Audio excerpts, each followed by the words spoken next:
Hello everyone and welcome to another little mini-series here on the channel. Today we're on Foot Manager 22 once again, and we are going to be analysing the difficult task that Ten Hag has in front of him here at Manchester United. So the way we're going to do this is we're going to basically simulate through the seasons. I'm going to take control of transfers, and everything else will be done by Ten Hag. So what we've done is I have hired Ten Hag as my assistant manager, and I have delegated every single role to him. So as we simulate through the seasons, he will manage the team, he will train the team, he will do all that sort of stuff, and all I do is the transfers. Right, so this is season 1, and where do we start? Well, let's head over to the transfer history and let's have a look at who we, first of all, released. So these are the ones that are on the original release list that we know of.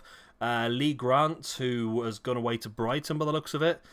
Tom Heaton left and has joined Besiktas on the game. Jesse Lingard has ended up at Spurs. Okay, that's interesting. Nemanja Matic has ended up at Norwich. Edinson Cavani has ended up at Arsenal. Great signing for them. Juan Mata has ended up at Genoa. And Paul Pogba, of course, has also ended up at Arsenal. Okay. Of course, in real life, we now know that I believe he's going to Juventus. Right, but we also have transfers out as well. So, apart from the stuff that's all in realistic terms, Phil Jones has left the club to go to Watford. Those stats are not bad for a defender. That's the annoying thing with Phil Jones, isn't it, really? We also sold Brandon Williams to Newcastle for 21 million. I couldn't believe we got that much for him, but look at his value now. It's immense. But yeah, it was a lot of money we got for Brandon Williams. Axel Twanzebe as well, going out to Roma, where he's been on loan for roughly a season or so. And Eric Bailly we sold to Atletico Madrid for 25 million as well. So we've had a bit of a clear out. We've gained ourselves with the free transfers, and we gained ourselves £104 million, which was a great amount of money to bring in. And obviously those free transfers have greatly increased our wage budget as well. And we got to spending that straight away. So of course we ignore everything above here, because that was all done prior to us and Ten Hag taking control. So first of all, our first signing was Jurrien Timber, who was somebody who's heavily linked with Manchester United. Slight issue is that he wants to join, but Van Gaal told him he would not get a place in the World Cup if he did. Bit of a dick move by Van Gaal there, but I do think it looks like he will join us at some point, probably, if not in the summer, then maybe in January. After him, I went for the one that obviously Man United are heavily linked with signing this window. That is Frankie de Jong. Fantastic signing, really. Really good signing. Not sure where Ten Hag is going to play him, either in that central midfield role or maybe in the more defensive role. We'll have to wait and see on that one. Paid 70 million for him. 12 million quid from Dynamo Moscow. Just a player that I like to buy in this game because he's got quite a good potential. 18 years of age. Arsen Zakarian, the Armenian attacking midfielder player. Only 12 million quid. I think it's a bit of a bargain for an 18-year-old who will develop into something a lot better. I did think we definitely needed to improve our defensive area as well. So Matthias de Ligt came in. Absolutely fantastic signing. I've heard a few rumours recently that Man United are looking at him. I think it'll be very unlikely to get him in, though, this summer, to be honest. But Chelsea are pushing as well. You never know. Maybe Ten Hag can use his relationship with de Ligt to bring him back in, and it would be an absolutely fantastic signing if Man United could pull it off. And finally, an interesting one. The scouts said that I had to get this guy no matter what. It's going to be a good extra player in the attacking line. It is João Pedro. Can play all the way across the attack and striker as well. Really good potential for the 19-year-old Brazilian.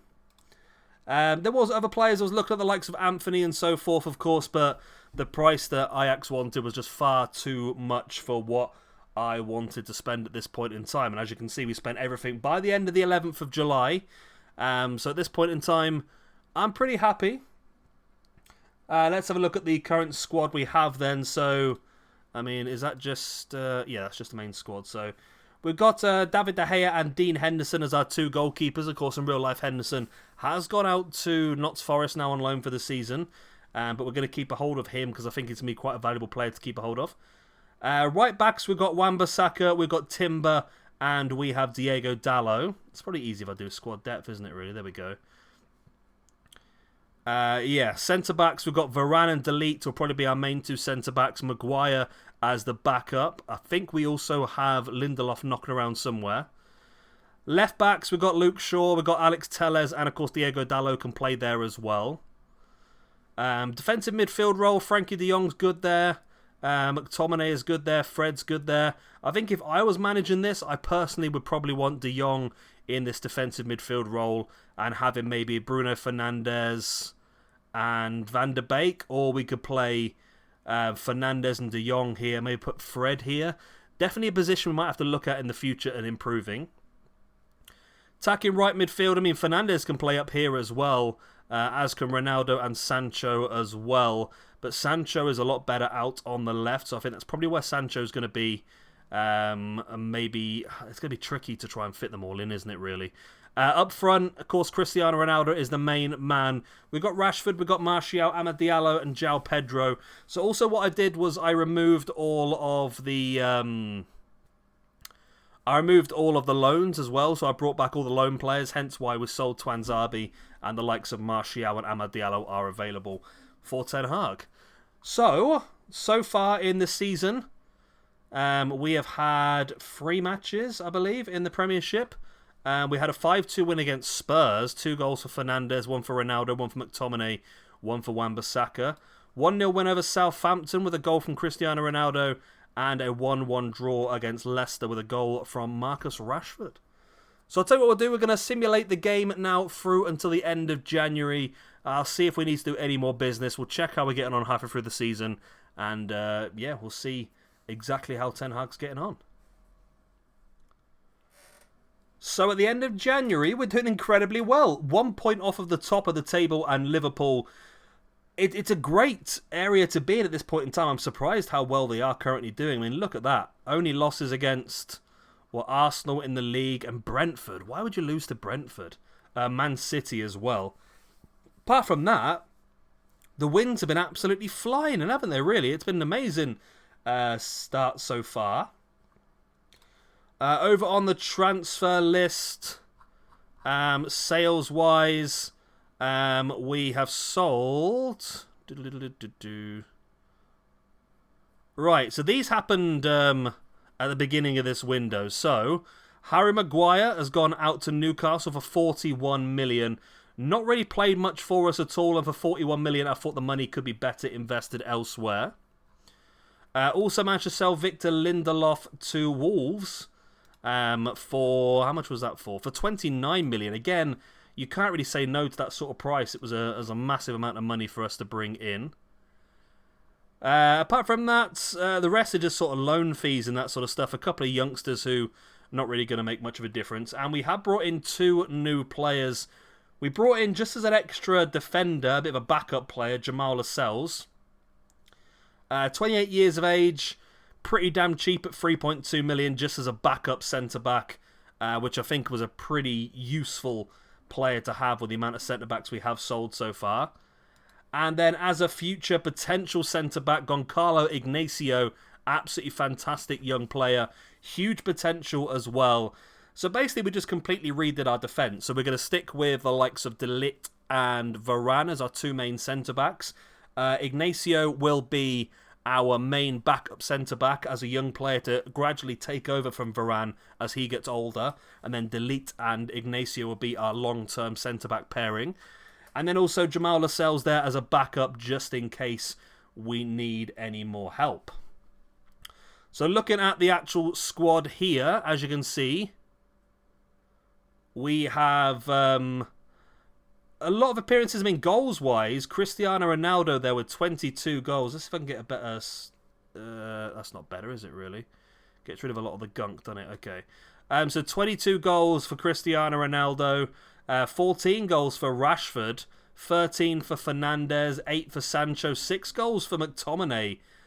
Even Arsene Zakarian, who, of course, I brought in as a bit of a backup player. He's played a lot from the bench so far. 19 substitute appearances. Has been pretty damn good. Also, Jadon Sancho, I don't know, anyway. Anthony Martial with 2 goals. 1 start and 8 substitute appearances. Maybe we'll look to sell him in the summer because he's not really having that much of an effect on us, is he? Rafael Varane, we have got 2 goals, 1 assist for him. Amad Diallo, 2 goals from 8 substitute appearances. Alanga, not getting that many appearances, neither is João Pedro as well. Assist-wise, Fernandes was 16. What's wrong with him? Nothing. Okay. Sancho with 10 assists, and the rest are spread out pretty nicely. And then average rating, it's all about Bruno Fernandes and Cristiano Ronaldo, isn't it, really? Rashford's done pretty well as well. I think everyone in the entire team is playing fantastically well. And, I mean, at the moment, we're out of the Carabao Cup, are we? Yeah, out of the Carabao Cup. We're in the FA Cup, we're in the Champions League still, and we're very much in the league as well. I mean, only 1 point off the top. This could be an incredible season for us. So let's push on to the end of the season and see where we ended up. Absolutely gutted.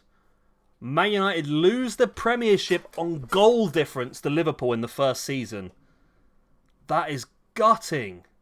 But it shows how well he has managed to do with those signings, and also spotted in the top right-hand corner. Looks like they're lost in the Champions League final, so Ten Hag has had an immediate effect on this team. Absolutely fantastic. So you're in the league. Let's first of all check out the squad then. So goals, 32 goals in 53 games from Cristiano Ronaldo with 5 assists. Fernandes, 20 goals, 20 assists is absolutely huge. Rashford with 19 goals and 7 assists. Sancho, 10 goals, 17 assists. Been fantastic. Even Diego Dallo, who played the majority of the season, picked up 10 assists from the defensive wing-back positions. It's been a very impressive season. I was not expecting this to be such a quick initial turnaround for us, you know. I really, really wasn't.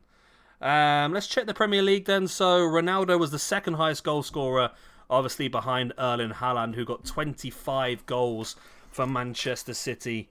But that wasn't enough, really, to make Manchester City that competitive. They only finished 84 points, 7 behind Manchester United. Fernandes got the highest average rating at 7.68. Assist-wise, again, was mainly Man City. Player of the matches, Bruno Fernandes, Cristiano Ronaldo, both on there. We didn't do that well in the clean sheets, which is possibly why we ended up losing this one on goal difference, to be honest. That's something we're going to have a look into in the summer, I would imagine, is more defensive and more improved goalkeepers as well, maybe. I'm not sure. We'll have to have a look and see who is available. But that is one hell of a turnaround. Right, let's have a look at the schedule then. So, where did we lose it? I mean, we lost to Chelsea in the Premier League, lost to Liverpool. That was a big game in the Premier League. We lost to Brentford. We only really lost 4 games all season, which is not bad, really. Champions League-wise, we did knock Liverpool out of the Champions League, which is great. We beat Bayern Munich as well, but then lost 0-0 on penalties. Penalties missed by Cristiano Ronaldo and Hannibal. Hannibal managed to get himself into the squad for the Champions League final and missed his penalty, which is a shame. But still an absolutely fantastic player who hopefully we can get more use out of moving forward. Good young player. Who else? Well, let's have a quick look and see what formation. So I went for the 4-4, the 4-2-3-1. With Dallo at right back, with De Ligt, Ignacio, Shaw, and then McTominay and De Jong in the central defensive midfield spot. Sancho, Fernandes, and Rashford behind Cristiano Ronaldo, which is not bad. However, I do think maybe McTominay's not up to the level either. So I'm just thinking as well as we're looking at this, who we need to improve in the summer. I mean, wing backs, central defensive mid. We need to think about potential future strikers as well, because Ronaldo is not getting any younger. But that's going to be a problem for next season. So, you know what? I think on the end of the first season, I am very, very happy with how this has gone. So what we're going to do is we're going to leave it there for today.